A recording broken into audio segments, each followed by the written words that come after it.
পৌঁছে গেছি আমরা জয়দেবের মেলা। আমরা এখন আপাতত বর্ধমানে, আর এদিকে নদী পার করতে হবে আমাদের। নদী পার করে তারপর ওদিকে বীরভূম।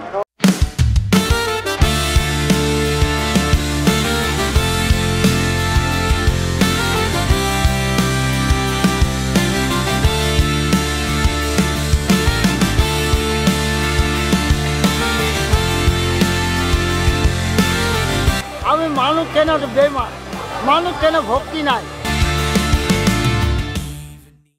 এখন যিনি পারফর্ম করতে আসছেন তিনি হলো জীবন্ত কিংবদন্তি, লিভিং লেজেন্ড।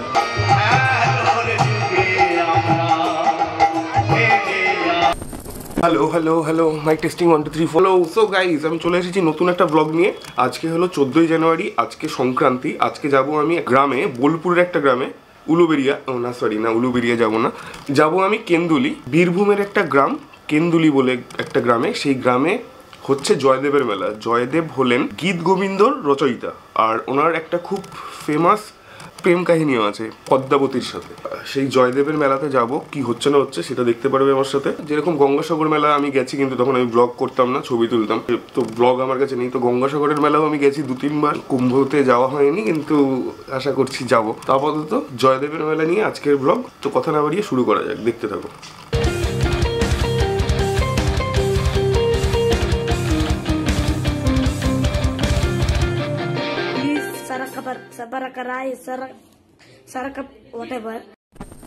এখন কোথায় চলছি আমরা? বলো। জয়দেবের মেলা। কেদুলি যাচ্ছি বাউল সঙ্গীত দেখতে। ব্যাস, আমরা আমার বাড়ির কাছ থেকে, ডানলপের কাছ থেকে বাস নিয়ে ডানকুনি থেকে দুর্গাপুরের বাস চেঞ্জ করে এখান থেকে আমরা যাই দুর্গাপুরে। নেমে সেখান থেকে আমরা কেন্দুলির বাসে উঠি, যেখানে অনেকগুলো বাস এবার অ্যালট করা হয়েছে সরকারের পক্ষ থেকে। সেই বাস আমাদের সোজা নিয়ে যায় জয়দেবের মেলায়। পৌঁছে গেছি আমরা জয়দেবের মেলা। প্রচুর ভিড়, অনেক ভিড়। এইখান থেকে শুরু। একটু আগে পেছন দিকটাতে বাস নামালো। আমরা এখন আপাতত বর্ধমানে, আর এদিকে নদী পার করতে হবে আমাদের। নদী পার করে তারপর ওদিকে বীরভূম, আর এরকম পেছনে। চলো দেখতে থাকো। লঙ্কা দে, সিদ্ধ লঙ্কা দে। জয়দেবের মেলা পেটাই পাওয়াটা একটা ঐতিহাসিক খাবার। জয়দেবের জীবনের মন্ত্র ছিল কৃষ্ণ প্রেম। তাদের প্রেমের পরিচয় পাওয়া যায় গীত গোবিন্দম কাব্যে। গীত গোবিন্দম রচনা করেন তিনি দ্বাদশ শতাব্দীতে। এই কাব্য নিয়ে একটি কিংবদন্তি প্রচলিত রয়েছে। কাব্যটির মানভঞ্জন পালার রচনার সময় কবি বেশ বিপদে পড়েন। তিনি বুঝতে পারছিলেন না শ্রীকৃষ্ণ কিভাবে রাধার মানভঞ্জন করবেন। এই বিপাকে পড়ে সময় অনুসারে তিনি পুঁথি ছেড়ে স্নান করতে যান। তখন তার ঘরে শুধুমাত্র পদ্মাবতী। তিনি দেখেন কবি অন্য দিনের তুলনায় খুব তাড়াতাড়ি স্নান সেরে গৃহে ফিরে এসেছেন। তারপর মধ্যাহ্ন ভোজন শেষ করে জয়দেব আপন কক্ষে চলে যান। অন্যদিকে পদ্মাবতী স্বামীর প্রসাদী থালায় খেতে বসেন। জয়দেব যথারীতি স্নান সেরে ঠিক সময়ে বাড়ি ফিরে আসেন। পদ্মাবতীকে খেতে বসতে দেখে এই রহস্য তিনি জানতে চান। দুজনেই দুজনের কথা শুনে অবাক। তারপর কক্ষে গিয়ে পুঁথির সামনে পৌঁছে দুজনেই হতবাক। যে পংক্তির কথা জয়দেব চিন্তা করছিলেন কি লিখবেন তা নিয়ে মহা বিপদে পড়েছিলেন। সেই পংক্তিতেই লেখা আছে, স্বরগর খণ্ডনম মম শিরসিমণ্ডনম দেহি পদ পল্লব মুদারম, যা ভগবান শ্রীকৃষ্ণ নিজে হাতে লিখে গিয়েছিলেন। প্রায় 400 বছরের পুরনো বীরভূম ও বর্ধমানের সীমান্তে অজয় নদীর পাড়ে এই জয়দেব কেন্দুলির মেলা হয়ে আসছে। গীত গোবিন্দের রচয়িতা লক্ষণ শেঠের সভাকবি পণ্ডিত জয়দেব এই মেলার সূচনা করেন। প্রতি বছর মকর সংক্রান্তির পুণ্য স্নানের মাধ্যমে মেলার সূচনা হয়, আর এই মেলা চলে 3 থেকে 4 দিন। এখানে হয় বিভিন্ন রকমের বাউল গীতি ও কীর্তন।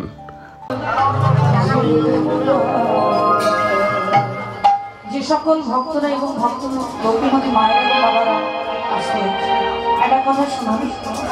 যে সকল বাবারা এবং মায়েরা রয়েছেন আমি জানি অনেক দূর থেকে আপনারা এখানে বিভিন্ন জায়গাতে কীর্তন হয়, আর যেহেতু ছোটনদারা এর আগে এসছে তো সেখানে পার্টিকুলার একটা জায়গাতে বাউল গীতি হয় যেটা খুব ফেমাস, আর সেখানে খুব নাম করা কয়েকজন বাউল শিল্পী তারা এসে পারফর্ম করেন।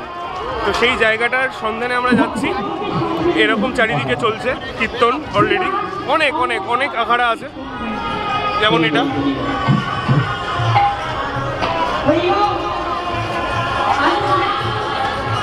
অলরেডি, এখানে আর একটা এরকম চারিদিকে ভর্তি। আমরা এই জাস্ট রাতের খাবার নিলাম, পুরো রাত আজকে কাটাতে হবে মোটামুটি জেগে আর গান শুনে।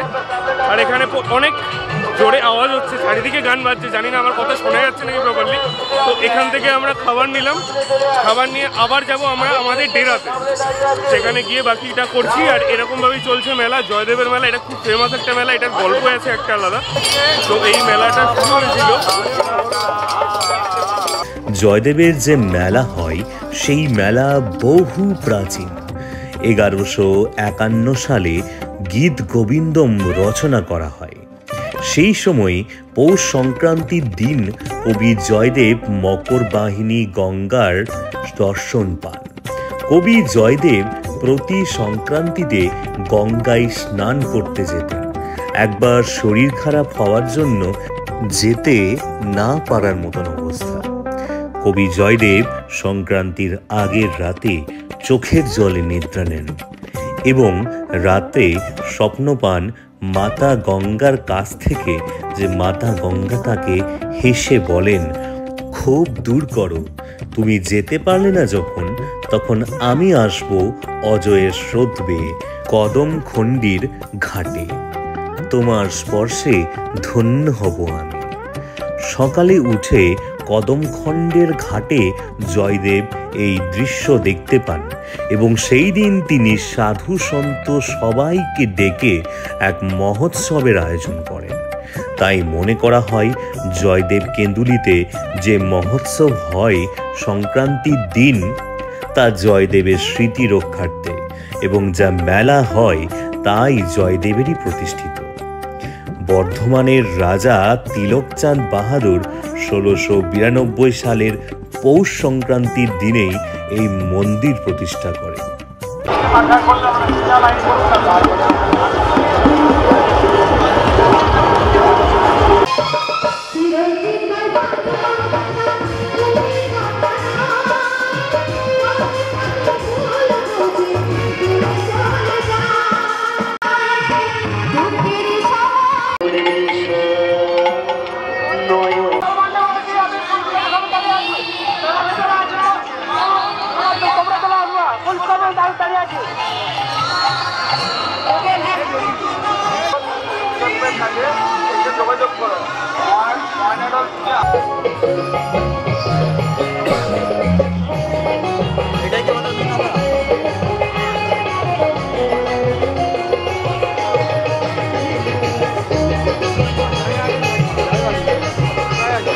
এইখানে আমরা বসবো।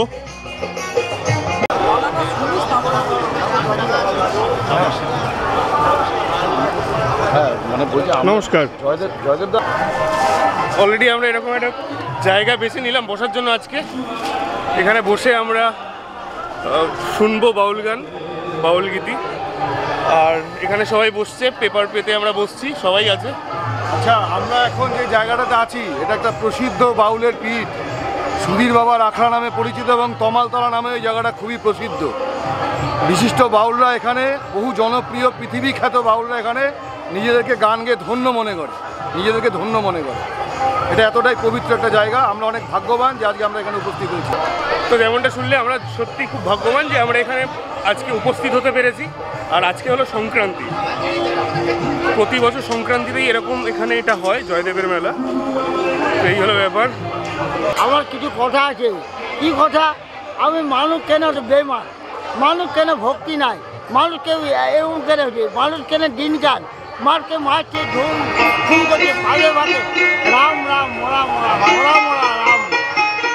আমাদের ভাই জগন্নাথ বাবু একদম আমরা দেখছি যে প্রেম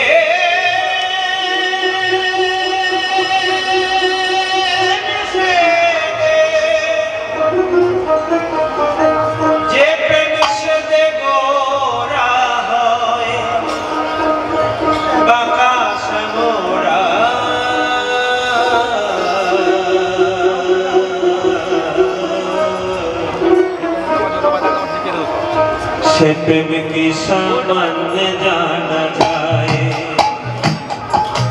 से प्रेम की सामान्य जाना जाए। जे प्रेम से देखो ना है, जे प्रेम से देखो ना है आकाश मोरा, से प्रेम की सामान्य जाना जाए।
আলাদাই, মানে এক্সপিরিয়েন্সটা আলাদাই।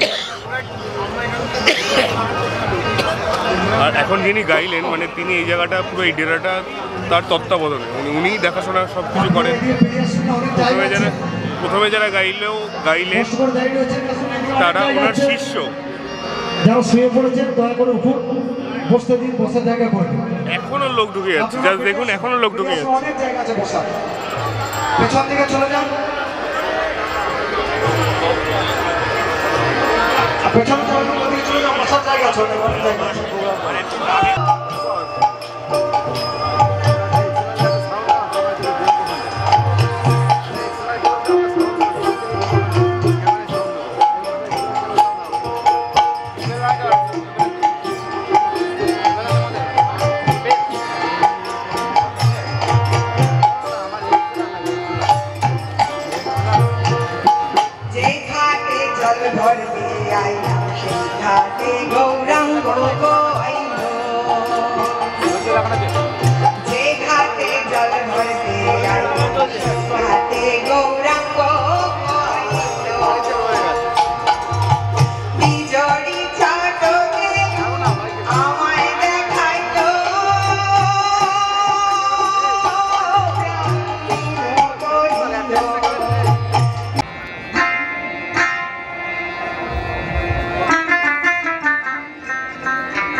এখন যিনি পারফর্ম করতে আসছেন তিনি হলো জীবন্ত কিংবদন্তি, লিভিং লেজেন্ড।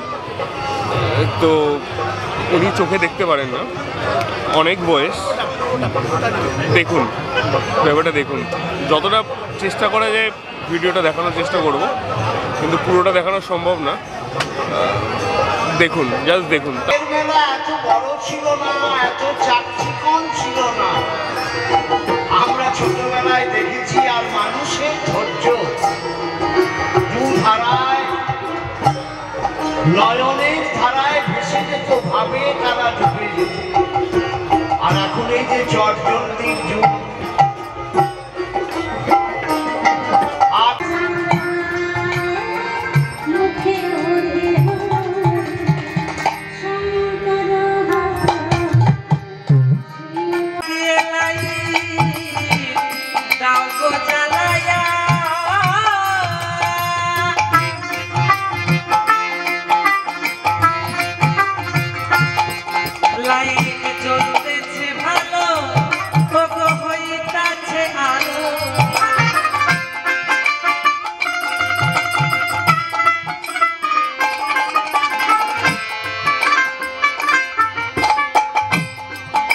লাইট জ্বলতেছে ভালো করে হইতাছে আলো, অন্ধকার দূর যাবে রে মা পিয়া রে।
এখন বাজে ডট 4:50। এখন আমরা বেরোলাম সারা রাত জেগে একটা অনবদ্য এক্সপিরিয়েন্স আমরা সাথে নিয়ে এখন ফেরার দিকে। এখান থেকে বাস ধরতে হবে, তারপরে বেরাবো। আর এরকম চারিদিকে এখনো চলছে।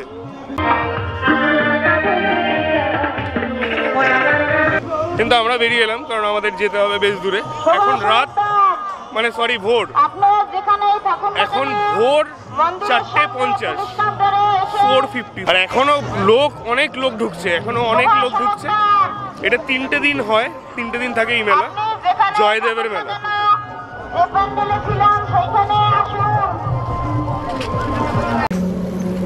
অসাধারণ একটা রাত কাটিয়ে এখন আমরা ফিরছি। এখন বাজে ঠিক 6টা।